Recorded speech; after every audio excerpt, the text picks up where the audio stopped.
Today on History's Tech, we are looking at the first Soviet-produced aircraft capable of supersonic speeds in leveled flight, the MiG-19. The MiG-19 was part of a series of Soviet-designed aircraft that finally culminated in one that was capable of achieving supersonic flight. And while not produced in the numbers seen with aircraft such as the MiG-15 or the MiG-17, it was part of an important evolution in aircraft development for supersonic aircraft. Now, I previously talked about the MiG-9 and how it was the first jet aircraft developed by the MiG Corporation, and how the MiG-15 was the upgrade of the MiG-9, and later on the MiG-17 was an improvement upon the MiG-15. And in the same development evolution, the MiG-19 is very similar. It started off life as the I-340, an experimental twin-engine variant of the MiG-17. The interesting part was that in order to achieve the supersonic flight, they actually took the engines out of this, the Tupolev Tu-16, and scaled the engines down in order to develop an engine capable of supersonic flight. Now, the engine actually underperformed to their expectations, and they ended up developing an afterburner for it. With the jet engine now capable of propelling an aircraft to supersonic flight, the development of a supersonic escort fighter was authorized in August of 1951. This new aircraft had its wings developed to a 55-degree angle and a single wing fence on each side.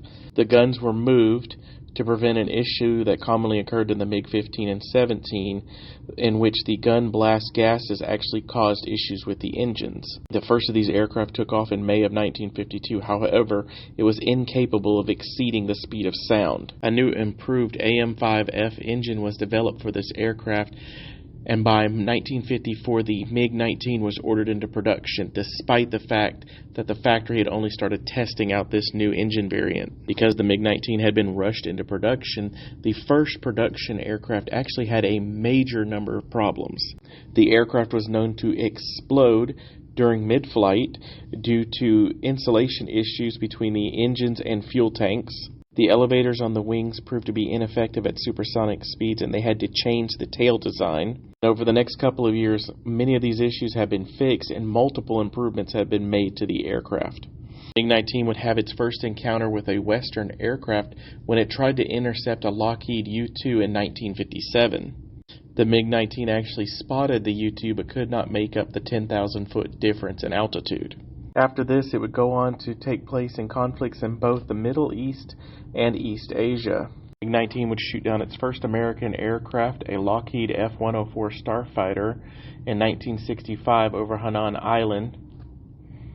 It would be deployed with the Vietnam People's Air Force in the late 1960s, and it would even be tested by American pilots in 1969 after they received an F-6 model, the imported version from Pakistan. While American pilots noted that it was excellent at turning and had really good acceleration, it actually burned through its fuel too quickly and had an extremely short range, meaning that if you could get the aircraft to attack you with full afterburners, it would only be able to fly for a few more minutes before it needed to land. Because of this, the MiG-19 was not very popular with the North Vietnamese military and would eventually be abandoned in favor of aircraft such as the MiG-21.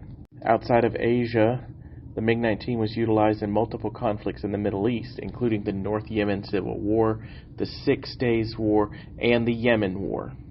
After the 1960s, most militaries seemed to stop using the MiG-19, either favoring the MiG-21 or the Chinese-made version, the Shenyang J-6. And the J-6 is probably the most important variant of the MiG-19, as it is not only the most produced variant, with 4,700 aircraft produced, 2,000 more than the MiG-19 itself, it is the variant that is still flying to this day. The MiG-19 was pretty quickly retired after its introduction. The J-6 still flies in 7 countries to this day.